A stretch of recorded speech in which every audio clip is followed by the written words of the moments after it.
Aujourd'hui, nous allons effectuer une transhumance avec nos animaux d'environ 35 km. Il y a 8-9 heures de marche.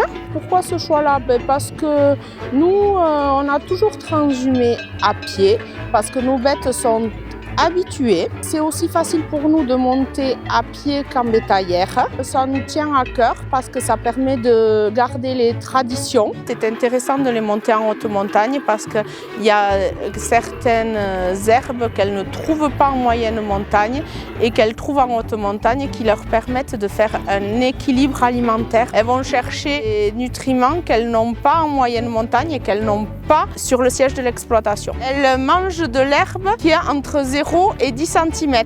Avec cette pratique de la transhumance, on suit la pousse de l'herbe en montagne en fonction de l'altitude et donc la vache pâture toujours l'herbe à son stade optimal. Sans la transhumance, sans les bêtes, la montagne serait tout à fait différente. Parce qu'ils entretiennent la montagne, ils pâturent l'herbe quand il le faut. Ça maintient des milieux ouverts. Et si les animaux n'y pâturaient pas, ces milieux-là se fermeraient et ne seraient plus accessibles pour personne. La forêt gagnerait et ces milieux-là se perdraient. C'est des employés municipaux gratuits et efficaces. Oui, parce que les vaches ont leur territoire. C'est vrai que les randonneurs, elles les acceptent, mais il faut quand même faire attention, notamment parce qu'il y a des périodes dans l'année où elles sont très maternelles et où elles ne souhaitent pas avoir de gens qui les approchent de trop proches. À part l'éleveur, les randonneurs, il vaut mieux qu'ils respectent des distances de sécurité, ne pas aller caresser les animaux en estive. Ça reste des animaux et on ne connaît pas leur réaction.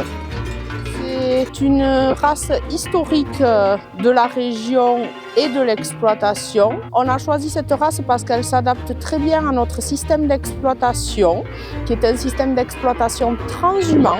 La blonde a des capacités à s'adapter au milieu naturel très importantes. Au niveau climat, du relief. Une des caractéristiques essentielles de la blonde d'Aquitaine, c'est sa tendreté naturelle. L'avantage des vaches qui estivent et qui vont à la montagne, c'est qu'il est effectivement prouvé que la flore de la montagne permet de donner un goût particulier à ces animaux qui ont estivé. Elle est très tendre, c'est de la viande qui se positionne sur les bons morceaux, sur la cuisse, sur le filet.